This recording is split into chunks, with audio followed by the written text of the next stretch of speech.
Salut, c'est Greg. Aujourd'hui, j'ai deux bonnes nouvelles. La première, regardez, c'est bon, les jambes fonctionnent. La deuxième, c'est qu'on reprend les vidéos. Nous sommes au Puy-en-Velay pour tester mon nouveau guide en Haute-Loire. Dans le cadre de ma série Le Road Trip pour tous, vous allez voir qu'ici, en 3 jours, on va en prendre plein la vue. Allez, c'est bon, Cyril, laisse tomber. Quoi? C'est ridicule? Non, mais il prend pas mal, mais tout le monde va nous gauler. Enfin, ça se voit que c'est pas moi, ça se voit trop. Putain, je le savais que c'était ridicule. Écoute, c'est pas grave, fais l'intro comme tu le sens. Bon, ben moi, c'est Cyril, Cyril Motard. Greg, il m'a prêté Tony. D'ailleurs, regardez, je le vois arriver là. Oula, mais qu'est-ce qu'il a fait? Oh non, il a fait la boulette, j'étais sûr. Hey, Mais c'est beaucoup trop. Mais qu'est-ce que tu vas faire avec cette moto? ah ben on va aller rouler. Oh là là. Parce qu'il casse la gueule, c'est... Vous le savez sûrement, je me suis fracturé le plateau tibial au salon du 2 roues à moto et c'est pour ça que ce sont Tony et Cyril qui partent tester mon nouveau guide de road trip à moto prêt à voyager en Haute-Loire. Il s'agit de 3 jours et d'environ 800 km à travers les plus belles routes du coin.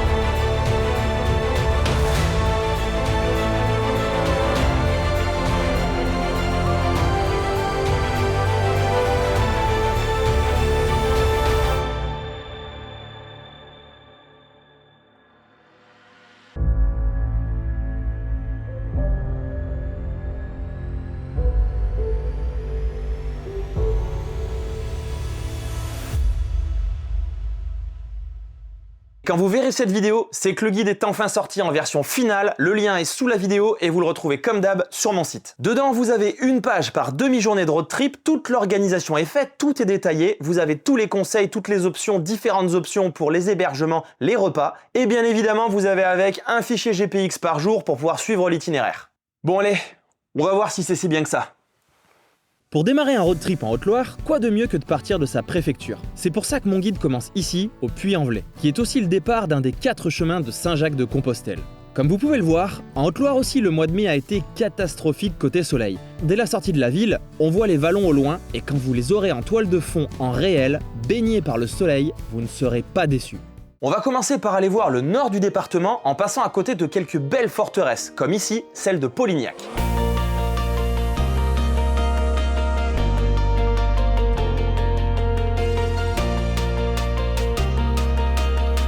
Mais la prochaine, avec ses alentours, va certainement vous plaire. D'ailleurs, je crois que Tony est content de la voir. C'est incroyable. Greg, il faudra que tu nous dises si on peut les visiter.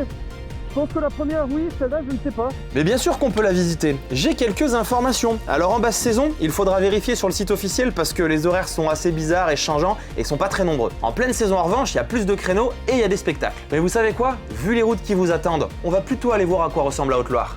Des petites routes pour visiter les départements. Et oui, c'est ça que je m'efforce à vous trouver pour vous montrer les plus beaux départements de France. Et dans ce cas précis, même sous la pluie, je crois que c'est plutôt réussi. Tony? Ouais. C'est quoi ça? C'est du waterproof. Ah oui, vous l'aviez peut-être remarqué, mais Tony m'a piqué ma moto pour faire ce road trip. Elles font plaisir ces petites routes. Surtout qu'il n'y a personne. Depuis tout à l'heure, on a croisé personne avec Tony. Comme si on les avait privatisées. En plus d'être sauvages et authentiques, ces petites routes qui sont un peu ma signature dans mes guides sont très souvent désertes, même en pleine saison. Quand on parle de petites routes, voici le genre que j'aime vous proposer. Ici, c'était une spéciale du Dark Dog Moto Tour. Bon Greg, pour toi, elle est pour toi celle-là. Regarde la route qu'on a et regarde le PNJ qu'on a là. T'as de la chance, ça marche pas qu'avec toi. PNJ, c'est un jargon de jeu vidéo, qui veut dire personnage non joueur. On aime bien les appeler comme ça, nous.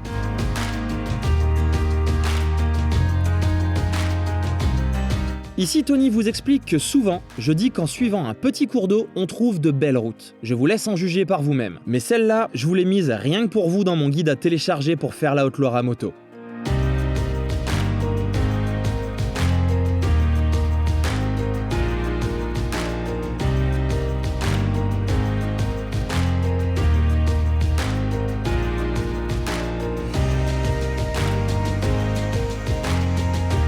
Sur cette petite route, on a un nuancier de vert.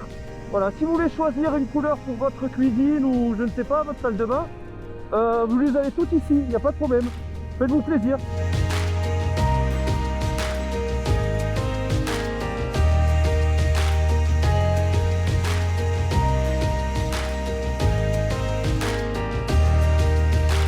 Le son est mauvais, mais je vous explique ce que Tony vous dit. Ah là là, entre ma Transalp en chewing-gum et ta T7 préparée, les dodanes c'est le jour et la nuit, ça ne rebondit pas du tout. Du soleil. Wouhou! La Haute-Loire, vous découvrirez que c'est un département de contraste. En une seule minute, le temps peut changer. C'est une blague? Qu'est-ce que c'est que ça?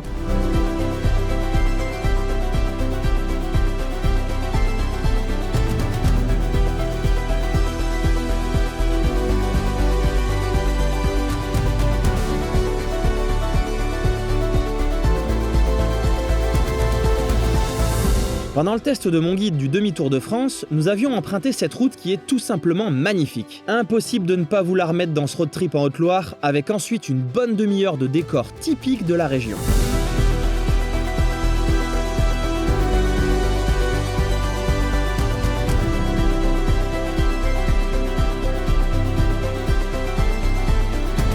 Un bref passage à découvert permettra de faire la liaison avec la prochaine étape qui sera un des plus hauts cols de la Haute-Loire.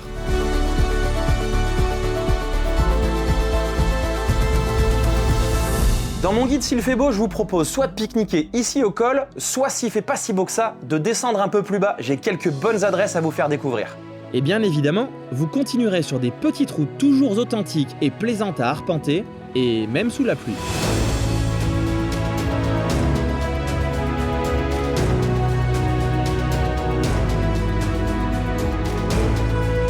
Cette superbe portion qui longe l'Allier est encore un bel exemple de ce que la Haute-Loire a à vous offrir.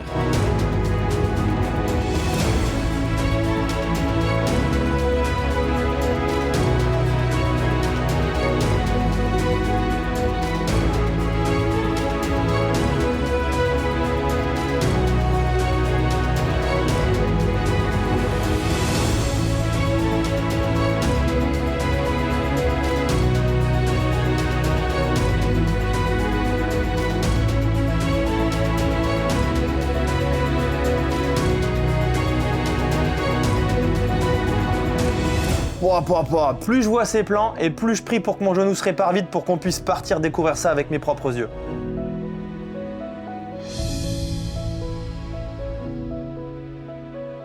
Allez, je vais quand même les envoyer sur des plus grandes routes car en pleine digestion, faudrait pas qu'ils s'endorment les deux. Greg, tu te moquerais pas un peu de nous là? Qu'est-ce que ça veut dire tout ça là? Je crois qu'on va pouvoir passer? Qu'est-ce que t'en penses? Bah écoute, Putain. on va se lancer, on va bien voir. Bah, à tous les coups, c'est une pépite, hein. Eh oh, vous êtes des testeurs ou pas? Allez hop hop hop, en avant. Ah oui, du coup, vous aurez compris que les grandes routes, ça aura pas duré bien longtemps, mais en même temps, on n'est pas là pour ça.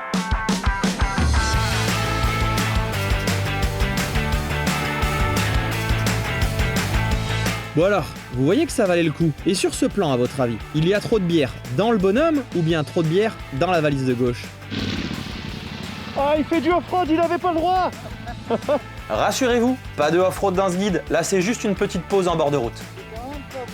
L'occasion pour ce binôme de renforcer leur complicité. Tu vas se casser la gueule ou pas? Tu vas se casser la gueule ou pas?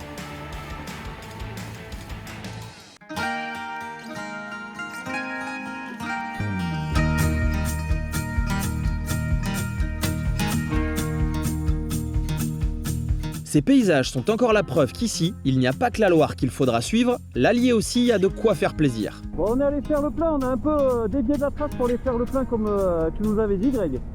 Le t'as bien fait, on verra, il n'y avait peut-être pas besoin, mais on sait jamais. Et on reprend la trace là, on va se régaler. Effectivement Cyril, dans mon guide, je vous annonce où faire le plein. Et autant vous dire qu'ici, il vaut mieux le faire régulièrement parce que quand on part se perdre dans les petites routes, il n'y a pas beaucoup de stations essence qu'on va croiser. Et là on va le faire en prévision, histoire de tenir à coup sûr tout le reste de la journée.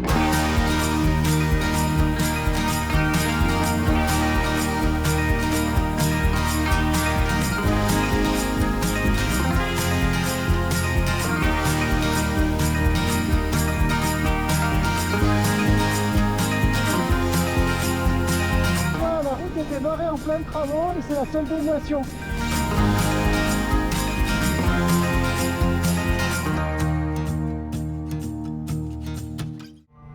Après des heures de route sous la pluie, le bitume sec refait son apparition, le soleil vient embellir un peu plus les paysages et je sens que vous êtes déjà en train de réfléchir à quand sera votre long week-end en Haute-Loire.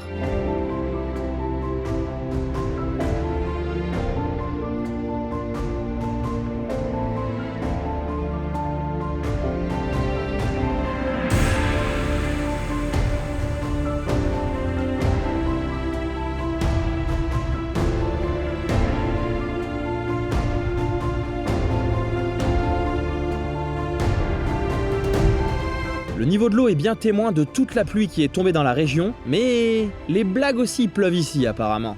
Attends, longe alliés ou les alliés ont débarqué?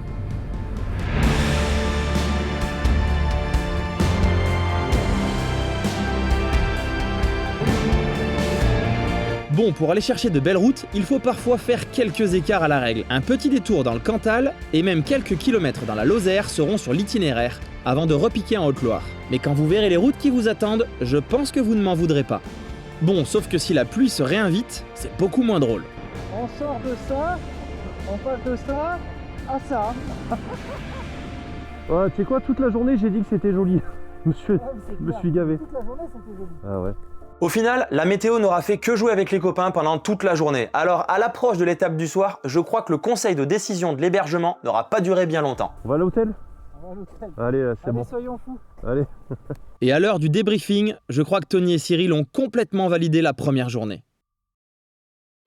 Ce deuxième jour n'aura pas laissé longtemps d'espoir au niveau de la météo. Ce sera pluie. Le thème de la matinée sera une alternance entre des prairies, des reliefs, des forêts et on recommence. Mais toujours sur des routes que vous n'êtes pas prêts d'oublier. Ah, j'oubliais, aujourd'hui, c'est la journée des entorses à la règle, avec pas mal de passages dans les départements limitrophes, comme la Lozère et l'Ardèche. Mais tout ça, c'est dans le seul but d'aller chercher ce que j'appelle des routes pépites.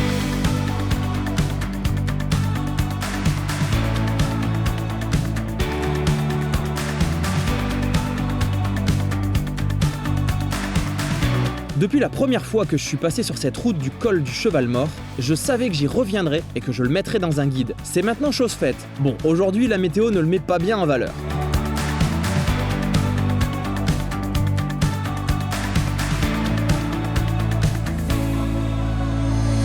Bon, vous l'avez compris, les conditions commencent à leur taper sur le système. Je vois qu'on a une vue encore extraordinaire. Ah magnifique. On profite à fond. Putain, regarde-moi ça. T'as vu là-bas l'oiseau là posé sur le... Le rhinocéros. Regarde le rhinocéros. Putain, il craque je crois là. Rhinocéros, ben oui, vas-y. La redescente du col est sympa, mais ce qui m'intéressait vraiment en passant par ici, c'est d'aller rejoindre un petit cours d'eau qui va vous guider à travers des décors typiques de la région. Il prend sa source au niveau du col qu'on vient juste de passer, et je l'avais déjà repéré quand nous rentrions avec Tony du demi-tour de France. Et le suivre depuis le début faisait partie de mon programme pour ce nouveau guide. C'est donc lui qui va vous ramener en Haute-Loire, où il ira se jeter d'ailleurs dans l'Allier. Et côté route et plaisir de conduite, je crois que la barre est vraiment haute.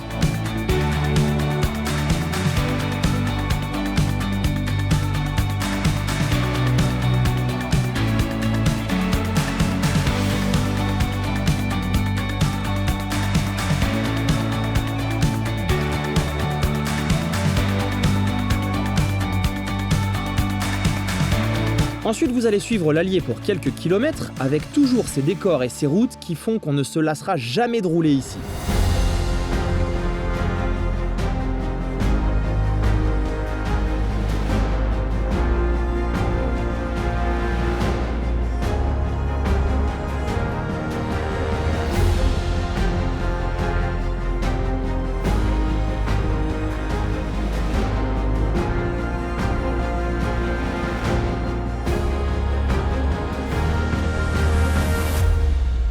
Je crois que cette petite route recommandée par Bob, un pote qui connaît la région comme sa poche, a beaucoup plu à Tony. Oh là là, quel dommage qu'on puisse pas filmer au drone.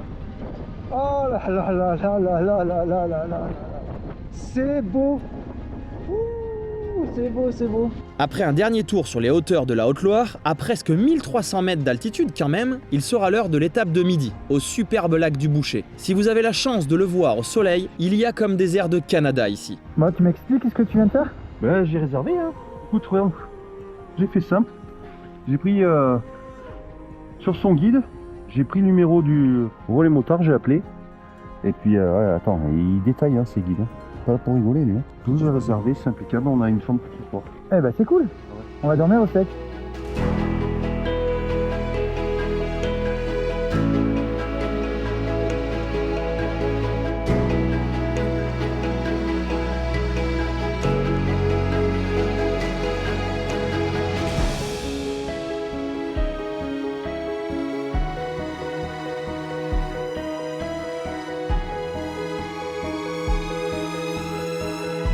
Après cette pause, quelques routes de liaison permettront de rejoindre un château assez important ici. Au pied de son piton rocheux coule un petit cours d'eau nommé la Loire. Et oui, celui qui est le plus long fleuve de France prend sa source à 23 km à vol d'oiseau ici, en Ardèche. Ce qui fait du château d'Arlampe officiellement le premier château de la Loire.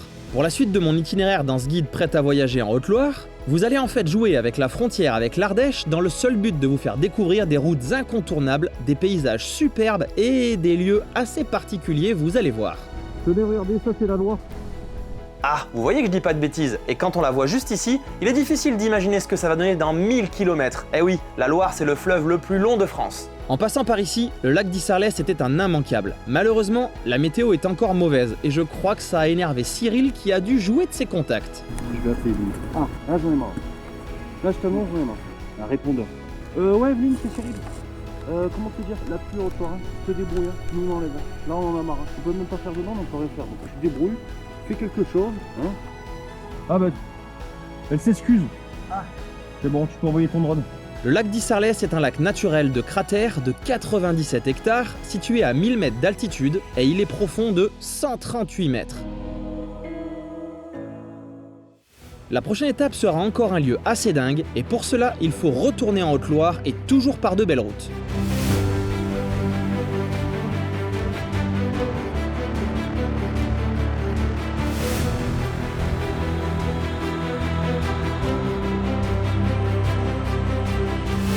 Greg, tu peux me dire il y a deux là au milieu de nulle part qui est magnifique? Oui, bah j'aimerais bien, mais Cyril m'a piqué mon boulot. On est arrivé au viaduc de Rakoumen, qui était censé être la Transsévenol. C'était une ligne de chemin de fer, bah en fait qui a jamais vu le jour au final.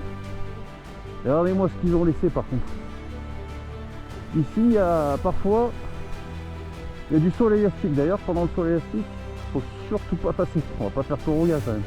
C'est dommage. Il saute avant d'avoir attaqué l'élastique.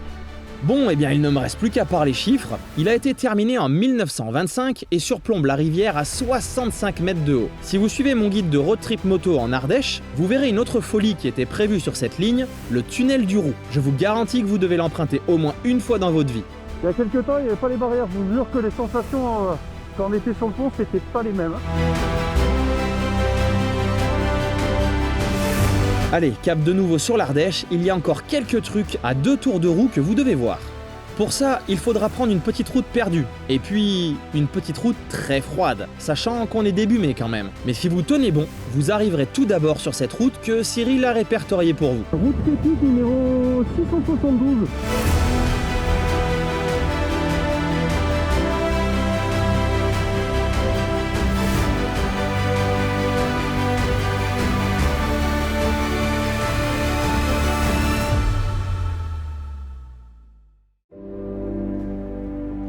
Voici le suc de Sara. C'est le nom qu'on donne ici à ce genre de relief issu du volcanisme. Ce n'est pas le plus connu, mais il culmine tout de même à 1521 mètres et la route ici est à 1300 mètres. Côté panorama, si ça vous plaît, attendez de voir dans quelques minutes la raison pour laquelle on passe par ici.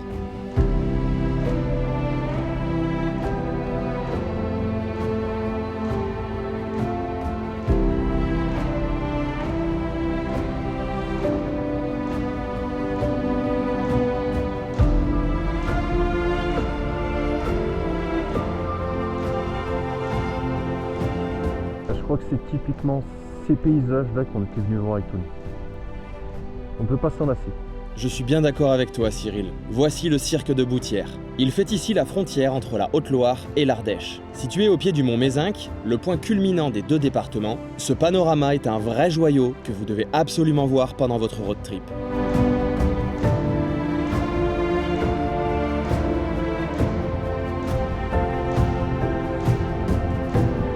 Quelques mètres plus haut se trouve le col du même nom à 1500 mètres d'altitude. D'ici, les paysages sont encore plus époustouflants. Dis Greg, j'ai une question. C'est quoi la ligne des partages des eaux?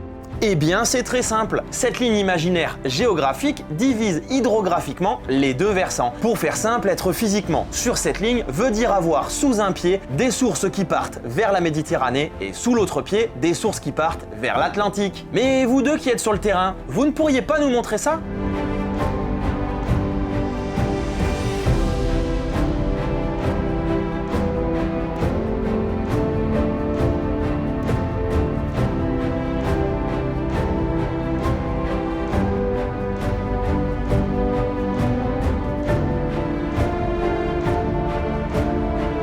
C'est de la grêle qui tombe. Oh là là là là, j'ai juste eu le temps de ramener le drone et c'est de la grêle qui est en train de tomber, mec. Décidément les copains, vous êtes maudits avec cette météo. Allez, tenez bon, ce soir dans mon guide, parmi les propositions, il y a un petit relais motard dont vous me donnerez des nouvelles. Bon, ben, il y a un proverbe anti-nigérien qui dit « Après le grésil, mais de suite après, c'est le beau temps. » Qu'est-ce que vous voulez que je vous dise, moi? Et en plus, je vous ai gardé la cerise sur le McDo pour terminer cette journée. Nous étions déjà passés ici avec mon guide sur l'Ardèche et je crois que Tony s'en souvient encore. On avait été avec Greg pour le tour d'Ardèche. Oh là là, avec un temps dégagé, c'est waouh! Voilà typiquement le genre de route que je veux vous trouver partout en France et vous les faire découvrir avec mes guides. Je sais qu'il y en a beaucoup, surtout dans les coins perdus. Eh bien, chère route, je vous chercherai, je vous trouverai et je vous partagerai dans mes guides. Et comme on dit, bonne chance. Pour terminer la journée, waouh! Vraiment très très bien. Pour cette fin de journée, Cyril et Tony iront dans un excellent relais motard que je recommande. Le patron saura vous accueillir et ça vous permettra aussi de faire des rencontres avec d'autres motards, histoire d'échanger un peu sur votre journée. Et je crois aussi que le repas était bon. C'est le dessert. Voilà. C'était. C'était. Ouais. C'est celui-là maintenant, le cerf. Ah, ça, c'est spécial dessert. C'est pour bien dormir, Stony. Ce troisième jour débute donc en Ardèche, où les paysages sont quand même un peu plus encaissés que dans la Haute-Loire. Et je crois que les copains sont contents de ce test de guide pour le moment. Et ça y est, matin du troisième jour, on repart du relais motard. Franchement, on est tombé sur une pépite. Cette jolie route va vous ramener dans le droit chemin en retournant en Haute-Loire. Pour la suite, c'est un enchaînement de routes splendides, rien que pour vous, de quoi se déconnecter complètement et profiter. Et 20 minutes après leur départ du relais motard, je dois avouer qu'entendre les bons retours des copains, à chaud et sans avoir dû les soudoyer, ça me fait vraiment plaisir. On va aller à 20 minutes qu'on est parti, on est déjà sur une route. Franchement, il n'y a que nous. Il n'y a que nous et une route, je sais pas, vous voyez le revêtement, il est nickel. Et puis, la vue, on est trop bien. On est vraiment trop bien. Malheureusement, la météo se dégrade de nouveau et elle ne met pas en valeur ces décors typiques du plateau de la Haute-Loire. Vous allez devoir venir ici par beau temps pour découvrir ça par vous-même. Mais comme on est là pour voir de belles petites routes sauvages, mon itinéraire va vite bifurquer sur des choses bien plus bucoliques.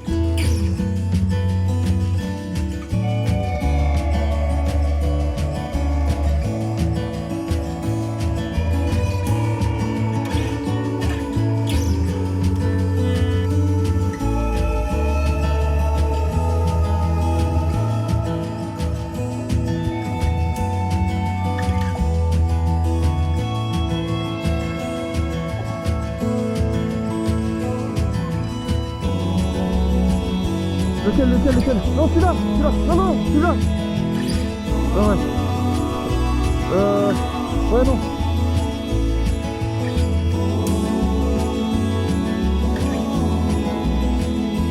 Déjà, c'est pas une surprise.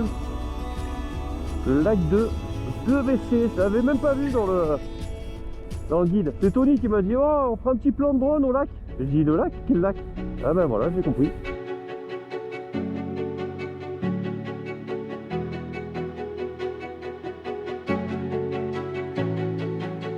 Cyril peut pas s'empêcher de faire du off-road avec son Africa Twin. Retour sur une superbe route comme on les aime par chez nous, de quoi s'appliquer sur les trajectoires pour enrouler les courbes tout en profitant des paysages.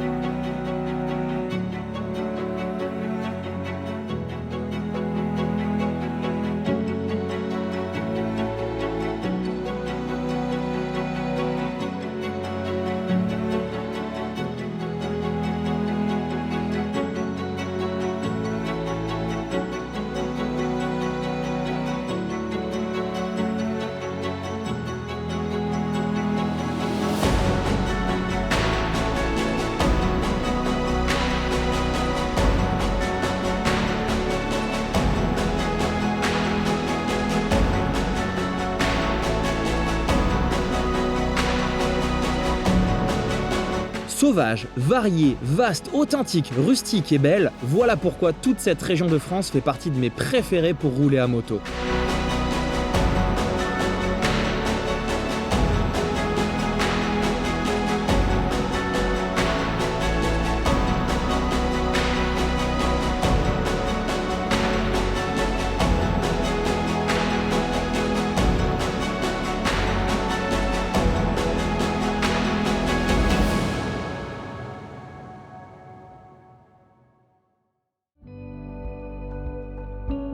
Vous devez savoir qu'à des moments, sur ce guide, vous pourrez vous demander si la route va réellement déboucher quelque part. Mais cette route, nous l'avions déjà faite avec Tony. Elle se faufile pour vous emmener sur un petit col qui fait frontière entre Ardèche et Haute-Loire et qui, une fois encore, a des airs de Canada.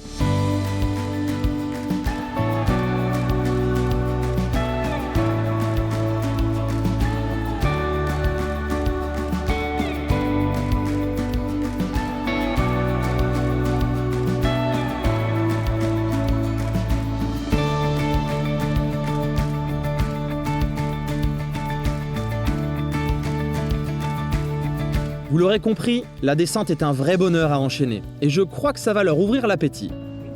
Au bout d'une... Ça va être bien, et puis les frites, regarde-moi ça. Alors, on vient manger à la friterie, qui est prévue dans le planning de Greg. On s'est régalé. Et c'était très très bon. Allez. Les frites sont bonnes, les frites sont chaudes. Cette dernière partie du road trip va permettre d'aller un peu plus au nord du département. J'avais repéré quelques routes qui devraient vous plaire. On va commencer par un petit détour au barrage de La Valette, qui est volontairement maintenu avec peu d'eau en ce moment pour des opérations de maintenance. Ensuite, vous prendrez plein nord. 3 solutions sont possibles. 2 pas vraiment fun et une vraiment sympa. Devinez laquelle est au programme. Elle m'a d'ailleurs été recommandée par Bob. Bob, si tu nous regardes, une grosse pensée pour toi.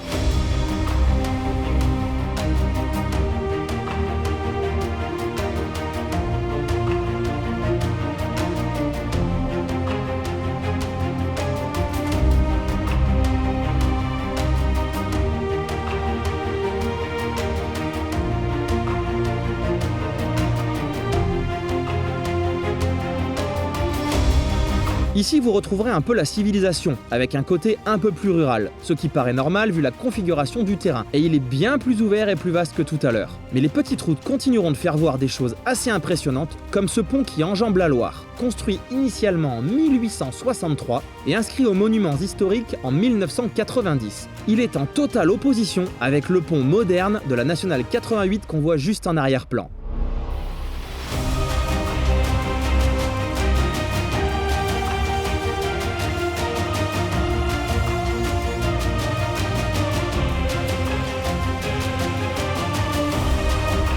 Allez, cap sur les prochaines routes pépites. Le genre de route qu'on prendrait bien sur 1000 km pour traverser tout notre pays.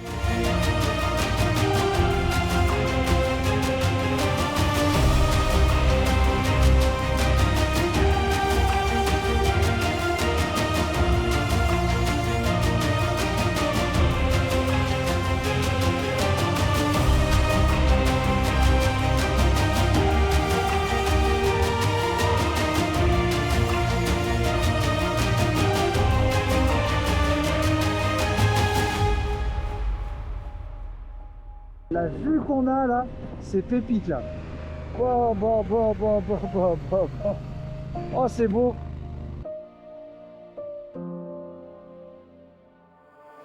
Je pense que vous avez commencé à remarquer que la Loire a attiré la construction de bon nombre de ponts remarquables. Ah mais ils ont des super ponts ici. Ça craque.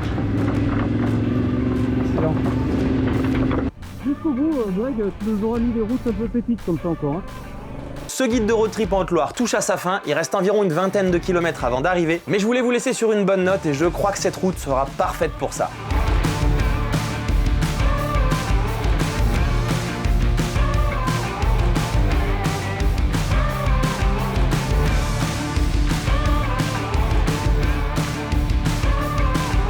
Et pour se remonter le moral sur cette fin de road trip, Cyril et Tony vont utiliser 2 moyens différents. Tout d'abord, l'humour.